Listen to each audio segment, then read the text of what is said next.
Hello everyone, welcome to EduMusk. I hope you all will be doing great. So today we will discuss the second lecture of FSI. In this lecture we will see कि किस तरीके से जो हमारे systems का जो standard है, जो FSI सिस्टम है उसके जो स्टैंडर्ड्स हैं वो किस तरीके से डेवलप किए गए हैं। उसके बाद हम देखेंगे एनफोर्समेंट एक्ट कैसे फॉलो अप हुआ है। उसके बाद हम देखेंगे कि डिफरेंट ऑफिसर्स जो असाइन होते हैं, जो FSI के अंदर जिनको ड्यूटी असाइन होती है, उनका काम क्या क्या है। तो हर पोस्ट के बारे में ही हम इन डिटेल डिस्कस करेंगे। मतलब जो ऑफिसर्स की जो पोस्ट है उनके बारे में हम देखेंगे कि उनके क्या फंक्शनिंग है, वो क्या क्या काम करते हैं।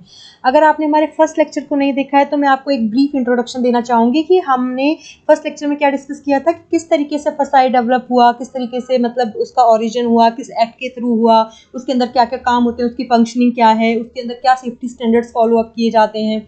फिर FSI के थ्रू कौन कौन से बड़े केसेस हुए हैं जिसके अंदर FSI का रोल प्ले हुआ है ना, जो हमने नेस्ले, कैडबरी, इस सब के बारे में देखा था। उसके बाद अब हम जो डिस्कस करेंगे उसके बाद हम इससे आगे चलेंगे। क्लियर? वीडियो को शुरू करने से पहले मैं रिक्वेस्ट करूंगी कि आप हमारे वीडियो को शेयर और सब्सक्राइब कर दें। और अगर आप हमारे कोर्स को एक्सेस करना चाहते हैं FSI के को, तो आप हमारे Telegram channel that is EduMusk 1008 को ज्वाइन कर सकते हैं। कोर्स से रिलेटेड कोई भी क्वेरी है तो आप हमें मेल कर सकते हैं through our mail ID that is EduMusk 1008। तो अपना टाइम ना वेस्ट करते हुए हम वीडियो को शुरू करते हैं। तो सबसे पहले हम डिस्कस करेंगे डेवलपमेंट ऑफ FSI स्टैंडर्ड्स। ठीक है, FSI के जो स्टैंडर्ड्स हैं वो किस तरीके से डेवलप किए गए या फिर वो किस तरह से शुरू किए गए, कि हमने किस तरीके से जो स्टैंडर्ड्स हैं वो मेंशन किए हैं कि हम कैसे मेजर करेंगे अपनी फूड की जो क्वालिटी है या क्वांटिटी है, या किस तरीके से हम मेजरमेंट करते हैं। तो FSI क्या है? एक सेफ्टी स्टैंडर्ड बॉडी है कि जो फूड का जो है वो मेजरमेंट करती है कि फूड जो है किस तरीके का कंज्यूम करना चाहिए एक कंज्यूमर को। ठीक है, तो उसके लिए एक प्रॉपर जो बॉडी बनाई गई है वो है FSI। इसके अंदर जो हमारे सेफ्टी स्टैंडर्ड्स जो लिए गए हैं, जिसके अंडर हम मेजरमेंट करते हैं, वो कौन कैसे हैं? वो साइंस बेस्ड हैं। साइंस बेस्ड हैं और वही चेक करते हैं जो फूड वैल्यू चेन है उसके अंदर इनको सेट किया जाता है। और उसके अंदर चेक किया जाता है कि फूड की जो क्वालिटी है या फिर क्वांटिटी है किस हिसाब से है, कि उसका जो कंजम्पशन होने वाला है, एक जो ह्यूमन बीइंग उसको कंज्यूम करने वाला है, उसके लिए वो किस तरीके से मतलब अफेक्ट करेगा उसको। ठीक है, तो जो फूड सेफ्टी स्टैंडर्ड्स थे वो डेवलप किए गए किस तरीके से डेवलप किए गए थे और किस तरीके से अब भी इनको एक तरह से चेंज किया जाता है ना। इनमें जो अमेंडमेंट किया जाता है, इनमें चेंजेस जो किए जाते हैं वो किस हिसाब से किए जाते हैं, वो क्या क्या है, मतलब एक तरह से वो पैमाना क्या है। तो वो क्या है कि हम ये देखते हैं कि फूड साइंस की जो लेटेस्ट डेवलपमेंट हुई है उसके हिसाब से फूड के कंजम्पशन का पैटर्न क्या है। ठीक है, अभी मान लो जैसे कि डिजीज अगर किसी को है तो उसके हिसाब से वो किस तरीके की क्वालिटी कंज्यूम कर सकता है, कितनी क्वांटिटी उसके लिए, मतलब इससे ज़्यादा क्वांटिटी अगर वो कंज्यूम करेगा तो वो हार्मफुल हो जाएगी। तो इस तरीके से जो फूड कंजम्पशन पैटर्न है उसको देखने का काम। उसके बाद कि अगर कोई मतलब कोई बिजनेसमैन है या फिर कोई आप लगा लो फूड बिजनेसेस जो चल रहे हैं उसके अंदर अगर कोई पर्सन जैसे कोई चीज़ बना रहा है, कोई फूड प्रोडक्ट बना रहा है, तो उसके अंदर किस तरीके से हमारी क्वांटिटी होनी चाहिए, इस चीज़ के जो एक तरह से जो स्टैंडर्ड सेट किए जाते हैं वो कौन सेट करता है? FSI सेट करता है। ठीक है, तो और कोई नया जो फूड प्रोडक्ट को एनालाइज करने का जो मेथड है उसको देखना, ठीक है, नए जो रिस्क बनते हैं उनको आइडेंटिफाई करना। तो ये सारा काम जो है, ये सारे काम जो है FSI स्टैंडर्ड के थ्रू किए जाते हैं। सेफ्टी स्टैंडर्ड्स जो हैं FSI के अंदर जो फूड की सेफ्टी को लेके लिए गए हैं, वो स्टैंडर्ड्स जो हैं वो इस तरीके से डेवलप हुए हैं और इस तरीके से फॉलो अप किए जाते हैं। ठीक है, अब इनकी जो प्रोसेस है फॉलो करने की वो कैसे है? सबसे पहले तो जो हमारा एक जो पैनल बना दिया जाता है 21 साइंटिफिक पैनल, मतलब 21 एक तरह से 21 साइंटिफिक पैनल्स बनाए गए हैं इन स्टैंडर्ड्स को डेवलप करने के लिए, मतलब इन स्टैंडर्ड्स को सेट करने के लिए कि इस तरीके से सेफ्टी जो है वो चेक की जाएगी, फूड को इस तरीके से चेक किया जाएगा। उसके लिए 21 साइंटिफिक पैनल्स हैं और एक साइंटिफिक कमेटी है। ठीक है, एक साइंटिफिक कमेटी है और 21 साइंटिफिक पैनल है। उस एक साइंटिफिक कमेटी के अंदर हमारे 250 ऐसे एक्सपर्ट्स बैठे हुए हैं, ऐसे एक्सपर्ट साइंटिस्ट्स हैं जो इस चीज़ को चेक करते हैं। ठीक है, जो सेफ्टी स्टैंडर्ड्स को मेंटेन करवाते हैं। ये कौन है? 21 साइंटिफिक पैनल्स हैं और 250 एक्सपर्ट्स हैं जो कि एक कमेटी के अंदर आते हैं। ठीक है, उसके बाद ये किस तरीके से चूज़ किए जाते हैं ना, तो ये जो चूज़ किए जाते हैं तो ये होते हैं थ्रू अ कॉल, जो कि एक्सप्रेशन ऑफ इंटरेस्ट, मतलब एक एक्सप्रेशन ऑफ इंटरेस्ट के तरह कि भाई हाँ ठीक है, जो इस चीज़ के लिए एलिजिबल हैं या फिर जो इस चीज़ के लिए इंटरेस्टेड हैं, उसके लिए जो फूड अथॉरिटी है वो एक मतलब एक तरीके से एक कॉल करती है, एक तरह से बुलाती है लोगों को और सिलेक्शन प्रोसेस होता है, ठीक है। और ये जो सिलेक्शन प्रोसेस है ये किसके लिए होता है, जो साइंटिफिक कमेटी है हमारी उसके लिए, और जो ये पैनल्स हैं हमारे, और ये होता है किस तरीके से, थ्रू एडवर्टीजमेंट, मतलब एक एडवर्टीजमेंट निकाला जाता है और उसके बाद जो एलिजिबल होता है उसको असेस करती है कमेटी, ठीक है।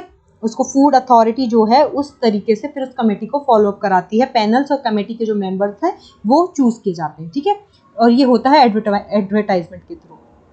अब EOI जो है हमारा एक्सप्रेशन ऑफ इंटरेस्ट जो है वो किस तरीके से एवेल्यूएट किया जाता है, as per the eligibility criteria. तो हमारी जो एलिजिबिलिटी क्राइटेरिया है उसको जो फॉलो अप करते हैं उन लोगों को सिलेक्ट कर दिया जाता है, ठीक है। अब हमने फॉर्मेट को तो देख लिया कि फॉर्मेट कैसा होता है, उसके बाद अब हम देखते हैं कि उस फॉर्मेट के अंदर काम कैसे किया जाता है। तो सबसे पहले हमने देखा था कि एक साइंटिफिक कमेटी होती है, ठीक है। तो साइंटिफिक कमेटी जो है हमारी वो क्या करती है, साइंटिफिक कमेटी एक साइंटिफिक ओपिनियन प्रोवाइड करती है, ओपिनियन देती है फूड अथॉरिटी को, ठीक है। कि भाई जैसे भी सिचुएशन आती है उसके लिए ओपिनियन, साइंटिफिक ओपिनियन जो है वो कहाँ से आता है, साइंटिफिक कमेटी से आता है। साइंटिफिक कमेटी के अंदर कौन होता है, एक चेयरपर्सन होता है, और जो कि साइंटिफिक पैनल जो है हमारा उसके अलग अलग जो साइंटिफिक पैनल्स के चेयरपर्सन हैं उसके जो चेयरपर्सन हैं उनको मिला के, और 6 इंडिपेंडेंट साइंटिफिक एक्सपर्ट्स होते हैं जो कि किसी भी पैनल से बिलोंग नहीं करते। तो साइंटिफिक कमेटी कैसे बन रही है हमारी, किस तरीके से कि जितने भी चेयरपर्सन हैं हर पैनल के वो सारे चेयरपर्सन, और उसके अलावा भी 6 ऐसे इंडिपेंडेंट मेंबर होते हैं, या फिर आप कह सकते हैं साइंटिफिक एक्सपर्ट्स होते हैं जो कि किसी भी पैनल से बिलोंग नहीं करते। तो इस तरीके से इन सबको मिला के हमारी एक साइंटिफिक कमेटी बनती है, ठीक है। अब इसका काम क्या होता है, इसका काम होता है कि जो मतलब हर सेक्शन में जो इश्यूज आ रहे हैं, मतलब कोई भी आप लगा लीजिए कि कोई भी सेक्टर से जो इशू आ रहा है, तो मल्टी सेक्टरल जो भी इश्यूज होते हैं जो किसी भी पैनल के साथ पढ़ रहे हैं, मतलब एक पैनल दूसरा पैनल, मतलब जैसे आप लगा लीजिए कि हमारे अलग अलग जो पैनल्स बनाए गए हैं उन पैनल्स के जो इश्यूज हैं उन सारे इश्यूज को ओपिनियन प्रोवाइड करना, चाहे वो मतलब उसके वो एबल है उसे सॉल्व करने के या नहीं है, ठीक है। मान लो कि कोई पैनल उसको सॉल्व कर पा रहा है उस इशू को, तो भी वो अपने ओपिनियन दे सकता है, और अगर नहीं कर पा रहा है तो भी दे सकता है, ठीक है। कि मतलब अगर वो एबल है कोई भी पैनल उसे सॉल्व करने की तब भी, और अगर वो इशू उससे सॉल्व नहीं हो पा रहा तो भी, तो उसके जो ओपिनियन देती है कमेटी वो कौन सी है, साइंटिफिक कमेटी। उसके बाद दूसरा क्या आता है कि एक कोऑर्डिनेशन बना के रखना, किस चीज़ में, कि जो काम है साइंटिफिक पैनल्स के अंदर वो बहुत हार्मोनी से हो पाए, और जो प्रोसीजर्स फॉलो हो रहा है, जो साइंटिफिक ओपिनियन का जो प्रोसीजर है और जो अडॉप्शन है, मतलब एक तरह से ओपिनियन और जो काम, एक ओपिनियन देना और उसके बाद उस पर काम करना है, इन दोनों के बीच में जो कोऑर्डिनेशन बना के रखना है वो कौन बना के रखता है, हमारा साइंटिफिक कमेटी बना के रखती है, क्लियर। मतलब पैनल्स के बीच हार्मोनी से काम हो, दूसरा क्या है, ओपिनियन और जो वर्किंग है उन दोनों के बीच में कोऑर्डिनेशन बना रहे, ये किसका फंक्शन है, साइंटिफिक कमेटी का फंक्शन है, ये इस चीज को देखती है, ठीक है। इसके बाद नेक्स्ट अब हमारा आता है साइंटिफिक पैनल्स। तो साइंटिफिक पैनल्स जो हैं उसके अंदर मतलब इंडिपेंडेंटली हमारे साइंटिफिक एक्सपर्ट्स होते हैं जो कि किसके थ्रू सेलेक्ट किए जाते हैं, मतलब जो किस तरीके से कॉन्स्टिट्यूट किए जाते हैं, through the section 13 of food safety and standards act 2006, ठीक है। आप जो साइंटिफिक पैनल है हमारे 21 जो साइंटिफिक पैनल है उसके अंदर जो साइंटिफिक एक्सपर्ट्स हैं वो किस तरीके से कंस्टिट्यूट किए जाते हैं, थ्रू आर सेक्शन 13 जो कि food safety and standards act 2006 के अंदर आता है, ठीक है। अब इनकी फंक्शन कैसे है, तो सबसे पहला फंक्शन इनका ये है कि ये साइंटिफिक और टेक्निकल एडवाइस देते हैं, किस पे देते हैं, जो भी मतलब देखो 21 पैनल्स बनाए गए हैं, अगर अलग अलग बनाए गए हैं तो उनका काम भी अलग अलग होगा, तो जो उनका काम होता है, जो उनकी एबिलिटी है काम को करने की, उसके अंदर जो भी साइंटिफिक या फिर टेक्निकल जो एडवाइस प्रोवाइड करनी है वो सारी प्रोवाइड करते हैं, ठीक है। फूड से रिलेटेड किसको करते हैं, फूड अथॉरिटीज़ जो हैं, जो कि हमारे जो फूड प्रोडक्ट्स को डेवलप करने में हेल्प करती हैं, उनको साइंटिफिक और टेक्निकल एडवाइस देते हैं अकॉर्डिंग टू देयर कंपिटेंस, मतलब उनकी जो एबिलिटी है, जिस तरीके से उनको उनका पैनल मिला हुआ है, जो उनकी एबिलिटी है उसके अकॉर्डिंग वो अपना क्या करते हैं, सलाह देते हैं, ठीक है। उसके बाद नेक्स्ट क्या आता है कि ये क्या करते हैं, ये आइडेंटिफाई करते हैं, मॉनिटर चेक करते हैं किसको, जो R&D एक्टिविटीज़ होती है, रिसोर्स एंड डेवलपमेंट जो एक्टिविटी होगी किसी भी प्रोजेक्ट को लेके, जो भी उनके मतलब उनके सब्जेक्ट के अंदर आता है उन सारी एक्टिविटीज़ को वो देखते हैं, आइडेंटिफाई करते हैं, उसके बाद चेक करते हैं, ठीक है, कि कोई मतलब गड़बड़ ना हो, कोई इशू ना हो, कोई हेल्थ रिस्क ना हो, ठीक है। और अगर ऐसा कुछ होता है, अगर उन्हें कोई ऐसी प्रॉब्लम लगती है कि भाई उन्हें दिखता है कि हमारे जो उनका सेक्टर है या जो उनका सेक्शन है उसके अंदर उन्हें कोई प्रॉब्लम दिखती है कि इससे कंज्यूमर की जो हेल्थ है उसको रिस्क हो सकता है, तो वो अपना जो भी है उनका चीफ एग्जीक्यूटिव ऑफिसर होगा उसको उस चीज़ के बारे में बताते हैं, ठीक है। मतलब जिससे कि वो जो डिक्शन दे पाए उसके बारे में बता पाए। तो वो सारे मतलब ये सारी फंक्शनिंग किसकी होती है, साइंटिफिक पैनल्स की होती है।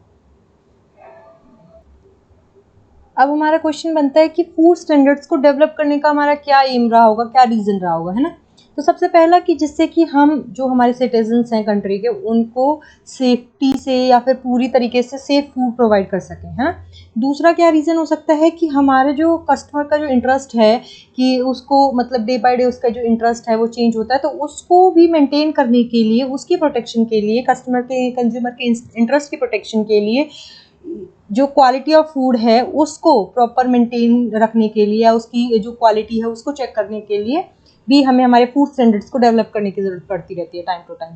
उसके बाद थर्ड क्या आता है कि जो हमारे फूड बिजनेसेस हैं उसमें इनोवेशन लाने के लिए, है ना, अगर हम कंज्यूमर इंटरेस्ट की तरफ से सोच रहे हैं कि उसका जो इंटरेस्ट है वो भी प्रोटेक्ट रहना चाहिए, तो उसके साथ हमें बिजनेस जो फूड बिजनेसेस हो रहे हैं उसके इनोवेशन के साथ भी कोलैबोरेट करना पड़ेगा, उनको भी फेलिसिटेट करना पड़ेगा कि भाई हाँ हमें इनोवेट करना है अपने फूड को लेके, है ना, कि तो जिससे कि वैरायटी ऑफ फूड हो और उसमें जो वैरायटी भी हो तो जो क्वालिटी है उसके साथ कोई छेड़छाड़ ना हो। तो इस सब को देखने के लिए हमें जो हमारे स्टैंडर्ड्स हैं उनको मतलब टाइमली डेवलप करने की ज़रूरत पड़ती रहती है।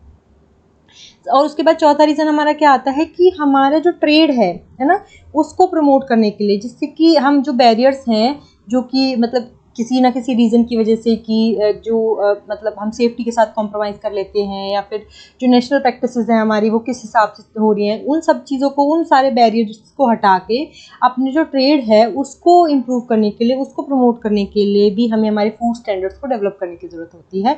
ये सारे एम है कि हम हमारे फूड स्टैंडर्ड्स जो हैं उनको डेवलप करना चाहते हैं। ठीक है, सबसे पहली चीज़ होगी क्लियर। अब इसके बाद आता है कि हमारा जो फ्लो चार्ट है ना, कि किस तरीके से जो स्टेजेस आती हैं, जो स्टैंडर्ड्स डेवलप करने के लिए हम स्टेजेस फॉलो करते हैं। तो कैसे होता है कि मान लो कोई प्रपोजल आया, ठीक है, कि हमें इसको किसी स्टैंडर्ड को रेज करना है या डेवलप करना है, तो सबसे पहले क्या है, साइंटिफिक पैनल्स के पास जाएगी, जो 17 हमारे मतलब या जो 21 हमारे पैनल्स हैं, ठीक है, इसमें 17 मेंशन है, 21 पैनल्स जो है हमारे, हम उनके पास लेके जाएंगे, फिर वो बताएंगे कि हमें किस तरीके से ये डेवलप होंगे या क्या प्रॉब्लम है, किस तरीके से स्टैंडर्ड्स में मतलब वेरिएशन आना चाहिए। उसके बाद वो साइंटिफिक कमेटी जहाँ पे चेयरपर्सन बैठते हैं सारे पैनल्स के और 6 और एक्सपर्ट्स होते हैं उसके पास जाएगा। फिर ये प्रॉपर इनसे जब ये अप्रूव हो लेगा उसके बाद फूड अथॉरिटी के पास जाएगा। फूड अथॉरिटी से कई बार क्या होता है कि वो मतलब लीगल वेटिंग होती है, प्रॉपर दोबारा से चेक किया जाता है कि अच्छा कोई प्रॉब्लम तो नहीं है, उसके बाद अप्रूव हो जाता है, फाइनल अप्रूवल मिल जाता है। लेकिन कई बार क्या होता है कि प्रॉपर मतलब लॉफुली उसको चेक करने के बाद उसके बाद उसको कहाँ भेजा जाता है, WTO SPS ड्राफ्ट नोटिफिकेशन। मतलब क्या है कि ये भी मतलब क्या है, ये एक हमारा WTO का क्या है, एक SPS एग्रीमेंट है। SPS एग्रीमेंट क्या है, sanitary and phyto sanitary measures का एग्रीमेंट है, जो कि मतलब 1 जनवरी 1995 में WTO ने शुरू किया था। तो इसके अंदर क्या है, इसके अंदर ये चेक किया जाता है, ये इस कंसर्न है कि जो भी एप्लीकेशन हो वो food safety of animal and plant health regulations के अंडर आए। मतलब कि जो फूड सेफ्टी है एनिमल्स की या प्लांट्स की से रिलेटेड, तो उस सारे फैक्टर्स को इसके अंदर इन्वॉल्व किया गया है। तो इसके पास पहुंचता है, उसके बाद जो स्टेक होल्डर्स हैं उनकी कमेंट्स भी बहुत मैटर करते हैं। फिर दोबारा से फिर इसको साइंटिफिक पैनल के पास पहुंचाया जाता है, जब मतलब अगर इन्होंने अप्रूव कर दिया और इसके बाद इन्होंने कोई वेरिएशन दे दिया, इन्होंने कोई मतलब कहते हैं ना कोई कमी निकाल दी, उसके बाद फिर ये चेक होके फिर दोबारा से साइंटिफिक पैनल के पास जाएगा, फिर ये इस चीज़ को रेक्टिफाई करेंगे और फिर इसको अप्रूव करवाया जाएगा। तो इसमें 2 प्रोसेसेस होती हैं, ठीक है, एक बार डायरेक्ट अप्रूव हो जाना और फाइनली जो नोटिफिकेशन है वो पहुंच जाती है गेजेटेड ऑफ इंडिया के पास, और बाकी जो नहीं प्रॉब्लम होती है तो फिर यहाँ से इसको वापस एक लूप में जाना पड़ता है। क्लियर। नेक्स्ट अब हमारा क्या आता है, एनफोर्समेंट ऑफ एक्ट। जो हमारा एक्ट है FSS, उसको लागू करना। एक तरह से एनफोर्समेंट वही होता है ना कि किसी चीज़ को इम्प्लीमेंट करना, किसी चीज़ को इम्प्लीमेंट करना। तो एनफोर्समेंट है कि लागू करना। तो हमारा जो FSS एक्ट है वो किस तरीके से लागू किया था, उसके अंदर जो रूल्स और रेगुलेशंस हैं वो किसने बनाए थे, फूड बिजनेस ऑपरेटर्स FBOs ने इसके अंदर के जो रूल्स और रेगुलेशंस हैं उनको बनाया। और इसका जो एनफोर्समेंट है वो किस चीज़ पे बेस करता है, कौन सी 4 फैक्टर हैं, सबसे पहला है सर्वेलेंस, ठीक है, मतलब उसको पूरा मतलब निगरानी में उसको करना, मॉनिटरिंग, सारी चीज़ों को चेक करना, इंस्पेक्शन एंड रैंडम सैम्पलिंग, ठीक है, ये 4 चीज़ों के बेसिस पे हमारा जो है वो एनफोर्स हुआ था, क्या, जो ये FSS एक्ट है 2006 का, ठीक है। उसके बाद ये इन सारी चीज़ों के बाद जो फूड प्रोडक्ट्स हैं उनको कहाँ पे मतलब फूड सेफ्टी डिपार्टमेंट में लाया जाता है बाय द ऑफिशियल्स, ठीक है। द एनफोर्समेंट एक्ट ऑफ एसएसएक्स, मतलब जो एफएसएस का जो एक्ट है वो किस तरीके से एनफोर्स किया जाता है, मतलब उसको लागू करने का रीज़न क्या है कि ये जोर देता है किस चीज़ पे, रेगुलेशन पे, मतलब कि रूल्स और रेगुलेशंस पे ये ज़्यादा जोर देता है विदाउट हैम्परिंग द बिजनेस, मतलब किसी के बिजनेस को बढ़ावा ना देते हुए ये रूल्स और रेगुलेशंस को फॉलो अप करने पे ज़्यादा फोकस करता है। ठीक है, उसके बाद दूसरी चीज़ क्या है कि जो एक्ट ये लागू किया गया उससे क्या हुआ कि हमारे जो स्टैंडर्ड्स थे उनको अपलिफ्टमेंट मिली, वो उनको बढ़ावा मिला, जिससे कि जो हमारी क्वालिटी है फूड, जो ह्यूमन कंजम्पशन से जो हमारे फूड की जो क्वालिटी है, ठीक है, उसमें क्या है उसके लिए हम एक तरह से ये कह सकते हैं उसकी जो क्वालिटी है उसको हम हेम्पर कर पा रहे हैं, उसको हम एक तरह से अपलिफ्ट कर पा रहे हैं with the help of this enforcement of the act. मतलब इस एक्ट के एनफोर्समेंट होने की वजह से जो हमारी जो स्टैंडर्ड्स हैं फूड क्वालिटी के, जिसको ह्यूमन कंज्यूम कर रहा है, उसमें इजाफा आएगा, उसमें अपलिफ्टमेंट होगी, तो इसलिए ये एक्ट एनफोर्स किया गया था। ठीक है, अब आता है ऑब्जेक्टिव, मतलब एफएसएस एक्ट की जो ऑब्जेक्टिव हैं वो क्या है, मतलब उसको लागू करने के जो ऑब्जेक्टिव्स हैं। तो सबसे पहला की जो फसाई वो है वो लीगली सर्टिफाई करता है जो की क्वालिटी ऑफ जो फूड है, जो फूड प्रोसेस हो रहा है उसकी क्वालिटी जो है, वो जो फूड प्रोसेसिंग बिजनेसेस हैं उसके अंदर वो सर्टिफिकेशन मिले, फसाई उनको लीगली सर्टिफाई करता है। ठीक है, पहला ऑब्जेक्टिव ये था। दूसरा क्या था कि प्रॉपर लाइसेंसिंग होती है, ठीक है, लाइसेंस इशू होता है प्रॉपर, मतलब फूड की क्वालिटी के लिए, जो कि फसाया एक तरह से क्या करता है, लाइसेंस देता है, रिव्यू उनको सर्टिफाई करता है थ्रू दैट लाइसेंस। और ऑलरेडी जिनको लाइसेंस मिल चुका है उनको रिव्यू करने की जो पावर है वो भी फसाई के पास होती है, कि जो ऑलरेडी सिस्टम के अंदर उन्हें लाइसेंस इशूड है उसको चेक करने के लिए, उसको रिव्यू करने के लिए भी। ठीक है, दूसरा ऑब्जेक्टिव हो गया। तीसरा क्या है कि प्रॉपर फूड एनालिस्ट जो है वो अपॉइंट किए जाएं फूड लेबोरेटरीज में, जिससे कि जो फूड सैंपल्स हैं वो अच्छे से एनालाइज हो सकें। ठीक है, चौथा क्या ऑब्जेक्टिव है कि हम ट्रेंड और स्किल्ड एम्प्लॉयज रिक्रूट कर सकें। ओके, उसके बाद नेक्स्ट आता है हमारा जो स्टैंडर्ड्स हैं, फसाई के जो स्टैंडर्ड्स हैं फूड सेफ्टी को मेजर करने के लिए, वो क्या है कि वो पब्लिक रिलेटेड जो फूड है उसको भी इंश्योर करें, उसकी जो क्वालिटी है उसको भी इंश्योर करें। इसके ये भी क्या है, फसाई के अंदर ही आता है, फसाई के स्टैंडर्ड्स के अंदर ही आता है। ठीक है, थ्रू फसाई रजिस्ट्रेशन अवेयरनेस वॉज क्रिएटेड, मतलब फसाई के जो रजिस्ट्रेशन हुए उससे क्या हुआ, अवेयरनेस जनरेट हुई, अवेयरनेस मतलब क्रिएट हुई लोगों के अंदर अक्रॉस द नेशन। और इससे क्या है कि जो फूड की जो सेफ्टी है, फूड रिलेटेड जो मैटर्स है उनको अपलिफ्टमेंट मिली, उसमें लोगों को इसकी अवेयरनेस हुई। ठीक है, तो अक्रॉस द नेशन क्या है, फसाई के रजिस्ट्रेशन के थ्रू अवेयरनेस क्रिएट की गई, अवेयरनेस मतलब लाई गई लोगों के अंदर। ठीक है, ये सारे ऑब्जेक्टिव्स है किसके, एनफोर्समेंट के, एफएसएस एक्ट। उसके बाद एनफोर्समेंट हो गया, एनफोर्समेंट के बाद अब रिस्पॉन्सिबिलिटीज़ कौन कौन सी आई जो इंश्योर करनी थी। ठीक है, सबसे पहली तो है कि फूड अथॉरिटी और स्टेट फूड सेफ्टी अथॉरिटी जो है उसके पास रिस्पॉन्सिबिलिटी होती है किसकी, जो एनफोर्समेंट हुआ है एफएसएस का उसको इंश्योर करने की। ठीक है, ये क्या करती है, फूड अथॉरिटी क्या प्रोवाइड करती है, पॉलिसी इंटरवेंशन की, मतलब कोई पॉलिसी बनाई गई है तो उस पर इंटरफेयर कर सकती है, उसको डायरेक्ट करना, उसको कोऑर्डिनेशन बिठाना एट नेशनल लेवल, मतलब नेशनल लेवल पे क्या करती है कि पॉलिसीज़ के जो पॉलिसीज़ बनाई जाती हैं उसमें इंटरवीन करना, डायरेक्ट करना या कोऑर्डिनेशन बिठाना, ये किसका काम होता है, फूड अथॉरिटी का काम होता है। उसके बाद स्टेट और यूटी लेवल पे जो फूड सेफ्टी एनफोर्समेंट है वो फील्ड लेवल पे होता है, मतलब उसी के लेवल पे होता है, स्टेट और यूटी के लेवल पे। ठीक है, उसके बाद स्टेट और यूटी जो है हमारी वो रिस्पॉन्सिबल होती है किस चीज़ के लिए, कि वो क्रिएट करें या फिलअप करें नेसेसरी पोस्ट को जो कि एनफोर्समेंट के लिए रिक्वायर्ड है, कि मतलब जो फूड एक्ट जो लगाया जा रहा है उसके एनफोर्समेंट के लिए जो भी पोस्ट क्रिएट करनी हो या फिर जो भी पोस्ट फिल करनी है उसकी रिस्पॉन्सिबिलिटी किसके ऊपर होती है, स्टेट या फिर यूटी के ऊपर होती है। ठीक है, यूटीज़ की जो मतलब एक तरह से जो भी कमेटी है, अथॉरिटी है, उसके ऊपर होती है। जो फसाई है वो प्रोवाइड करता है नेसेसरी ट्रेनिंग और capacity building of enforcement staff of state और यूटीज़। मतलब फसाई क्या है, एक तरह से मतलब एक तरह से हायर पावर होगी जो कि स्टेट और जो यूटीज़ है उनको क्या है, नेसेसरी ट्रेनिंग या कैपेसिटी चाहिए, जो भी एनफोर्समेंट के लिए स्टाफ चाहिए वो प्रोवाइड करता है स्टेट और यूटीज़ को। ठीक है, कि जो काम है वो अच्छे से हो पाए, तो इसके लिए कि वो जो एक तरह से स्किल्ड जो स्टाफ होता है वो उसको प्रॉपर ट्रेनिंग जो चाहिए होती है वो कौन प्रोवाइड करता है, फसाई प्रोवाइड करता है to the state and UTs जो एम्प्लॉयज़ होंगे उनको। अब कौन कौन से ऑफिसर्स आते हैं अंडर दिस एफएसएस एक्ट जो कि फूड सेफ्टी को एनफोर्स करते हैं, तो सबसे पहला है हमारा कमिश्नर ऑफ फूड सेफ्टी, फिर हमारा आता है डेजिग्नेटेड ऑफिसर्स, फिर आते हैं हमारे फूड सेफ्टी ऑफिसर्स, फिर आते हैं हमारे एजुकेटिंग ऑफिसर, फिर आते हैं फूड एनालिस्ट। ठीक है, अब हम इनको वन बाय वन डिस्कस करेंगे कि इनका क्या काम होता है। सबसे पहले हमारा कौन सा होता है, कमिश्नर ऑफ फूड सेफ्टी। तो कमिश्नर ऑफ जो फूड सेफ्टी है किसी भी स्टेट का, है ना, वो जो फूड सेफ्टी जो मशीनरी है उस स्टेट की, उसको हेड करता है। मतलब head of the safety machinery, food safety machinery कौन होता है, हमारा कमिश्नर होता है किसी भी रीजन का, मतलब किसी स्टेट का, यूटी का।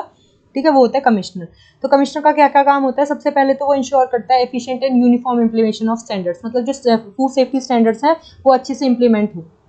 ठीक है, उसके बाद दूसरा क्या होता है कि कोई भी पनिशेबल जो ऑफेंस होता है जिसके साथ भाई हमें इम्प्रिजन करना है, कि मतलब उसको सजा देनी है, उसके लिए जो प्रोसीडिंग्स होती हैं, लीगल प्रोसीडिंग्स, उनको सेंक्शन करता है।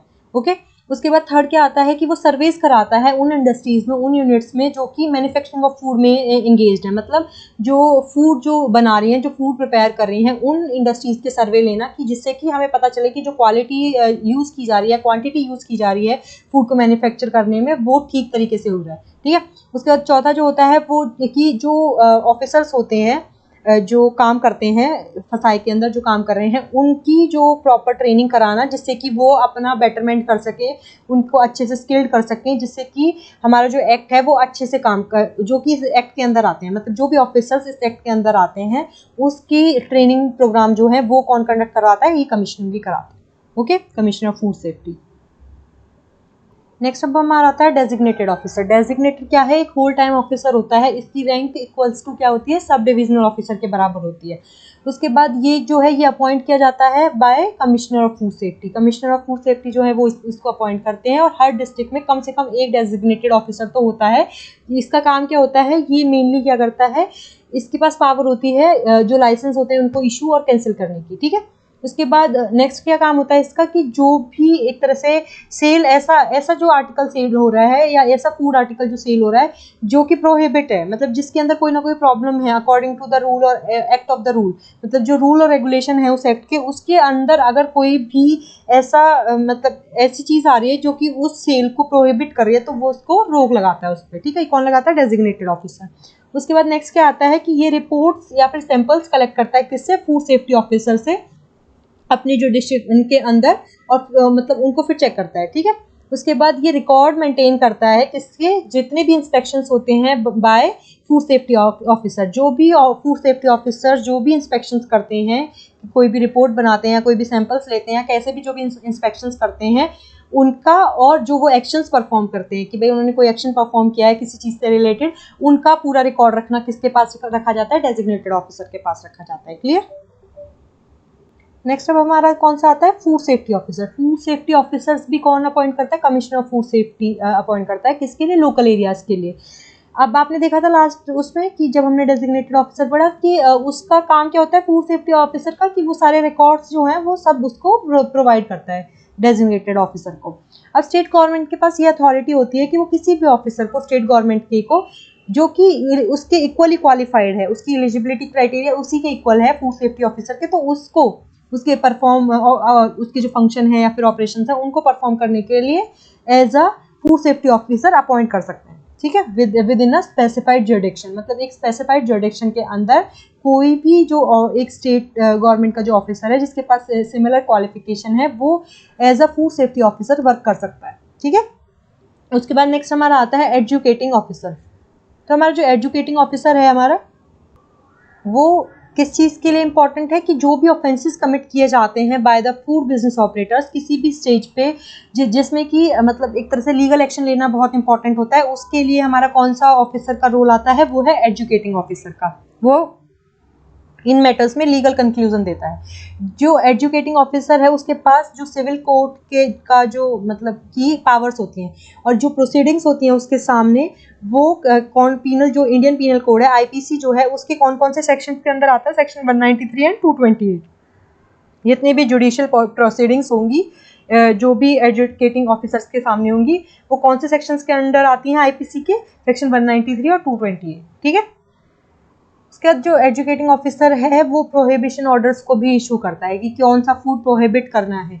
उसके बाद किसी का लाइसेंस कैंसिल करना है, उसका ऑर्डर भी कौन देता है, एजुकेटिंग ऑफिसर देता है, या फिर किसी को दोबारा से मार्केट में लेके आना है किसी फूड को, ये भी कौन करता है, शुरू एजुकेटिंग ऑफिसर ही करता है। क्लियर। मतलब जितने भी लीगल जो काम होंगे वो कौन करता है, एजुकेटिंग ऑफिसर करता है। उसके बाद नेक्स्ट हमारा आता है फूड एनालिस्ट। फूड एनालिस्ट का जो मेजर रोल होता है वो किस में होता है कि वो एनालाइज करता है फूड सैंपल्स को, किस में, फूड लेबोरेटरी में। वो मतलब कंपेयर करता है, नोट डाउन करता है conditions of the seal of the container, की जो कंटेनर है वो सील पैक्ड है या फिर उसका जो आउटर कवरिंग है वो किस तरीके से बना हुआ है, ठीक है, उसका सैंपल लेता है। उसके बाद अगर उसको वो सारी चीज़ें, मतलब वो फर्स्ट सैंपल जो उसने लिया उसमें उसको वो सेटिस्फैक्ट्री नहीं लगा या फिर ब्रोकन कंडीशंस में मिला और वो अनफिट रहा एनालिसिस के थ्रू, तो वो क्या करता है, जो डेजिग्नेटेड ऑफिसर होता है जिसको सारी रिपोर्ट सौंपनी होती है उसको इन्फॉर्म करता है with in the 7 days time, मतलब 7 दिन के अंदर अंदर वो डीओ तक इन्फॉर्मेशन पहुंचाता है। उसके बाद वो मतलब मान लो कि उसे दोबारा उस चीज़ को एनालाइज करना है, ठीक है, तो he will then analyse, prepare the report और फिर उसकी कॉपी जो है, उस रिपोर्ट की कॉपी फिर से डीओ को भेजेगा, किसके कितने कितने टाइम के अंदर, 14 days के टाइम के अंदर।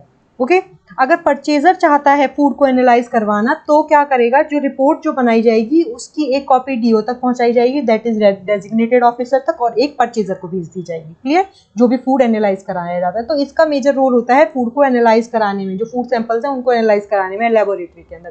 तो फूड एनालिस्ट का काम होता है ये। नेक्स्ट अब हमारा आता है कि फूड लाइसेंसिंग या रजिस्ट्रेशन जो सिस्टम है जो एफएसएस एक्ट के अंदर होता है वो क्या है, मतलब कि लाइसेंस कैसे दिया जाता है, किस तरीके से, मतलब क्या क्राइटेरिया फॉलो किया जाता है। तो सबसे पहला आता है हमारा बेसिक रजिस्ट्रेशन।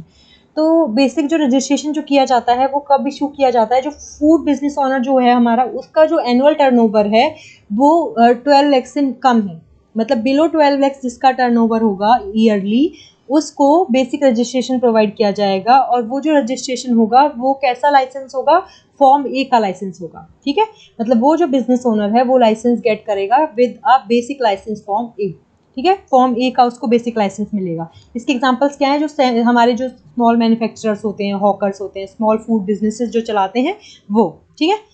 उसके बाद सेकंड आता है स्टेट लाइसेंस। स्टेट लाइसेंस किसको इशू किया जाता है, उन फूड बिजनेस ओनर्स को जिनका एनुअल टर्नओवर जो है वो 12 लाख से 20 करोड़ के बीच में आता है, उनको स्टेट लाइसेंस दिया जाता है। और जो ये स्टेट लाइसेंस होता है वो किस तरीके का रजिस्टर होता है, फॉर्म बी टाइप का रजिस्टर होता है, ठीक है। इसके एग्जांपल क्या है, मीडियम साइज बिजनेसेस, मतलब मीडियम साइज के जो बिजनेस होते हैं, जैसे ये जो स्मॉल होटल्स और रेस्टोरेंट्स होते हैं, ये कैसे होते हैं, इनको स्टेट लाइसेंस इशू होता है। उसके बाद थर्ड आता है central licence. Central licence issue किया जाता है उन फूड बिजनेस ओनर्स को जिनका एनुअल टर्नओवर क्या है, 20 करोड़ से ज़्यादा का है, ठीक है। उनको जो रजिस्ट्रेशन जो फॉर्म जो लाइसेंस मिलता है वो कौन सा मिलता है, सेंट्रल लाइसेंस फॉर्म भी।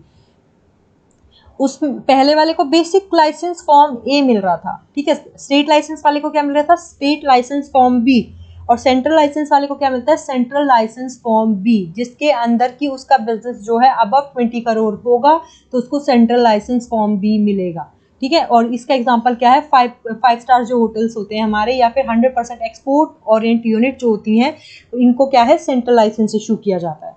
क्लियर। अब इन लाइसेंसेस को हटाया भी जा सकता है, तो पेनल्टीज के तौर पे जो डेजिग्नेटेड ऑफिसर होता है उसके पास पावर होती है कि वो किसी के भी लाइसेंस को सस्पेंड कर सकता है। सस्पेंड किस बेसिस पे किया जाता है कि अगर फूड बिजनेस ऑपरेटर या फिर ऑनर फेल होता है, जो रूल्स और रेगुलेशंस हैं जो कि एफएसएस एक्ट 2006 के अंडर मेंशन्ड है, उन रूल्स और रेगुलेशंस को फॉलो करने में वो कैपेबल नहीं होता है वो ऑपरेटर, तो उसका जो लाइसेंस है वो कैंसिल कर दिया जाता है। उसको एक इम्प्रूवमेंट नोटिस इशू किया जाता है। कौन इशू करता है, डेजिग्नेटेड अथॉरिटी उसको इशू करती है इम्प्रूवमेंट नोटिस, और उसके रिजल्ट में जैसे भी उसकी पेनल्टीज होती हैं वो उसको इशू की जाती है, मतलब उसको वो पेनल्टीज भरनी ही पड़ेंगी। तो पेनल्टीज के बारे में हम आगे बढ़ेंगे कि किस तरीके की पेनल्टीज हो सकती हैं, ठीक है। लास्ट क्लास में भी हमने पेनल्टीज के बारे में थोड़ा सा देखा था कि किस तरीके से थोड़ी मतलब पेनल्टीज की, किसी को इम्प्रिजनमेंट हो सकती है या किसी को सिर्फ फाइन भर के हो सकता है, किसी को फाइन प्लस इम्प्रिजनमेंट हो सकता है, तो वो अलग अलग पेनल्टीज होती हैं और अकॉर्डिंगली जैसा भी फॉल्ट होता है उसके हिसाब से पेनल्टीज भरनी पड़ती हैं, ठीक है। तो आज के लिए इतना ही था, अब मिलेंगे नेक्स्ट वीडियो में। अगर आपको ये वीडियो अच्छा लगा है तो डू लाइक शेयर कमेंट और हमारे चैनल को सब्सक्राइब करते रहिए। Thank you so much, stay safe.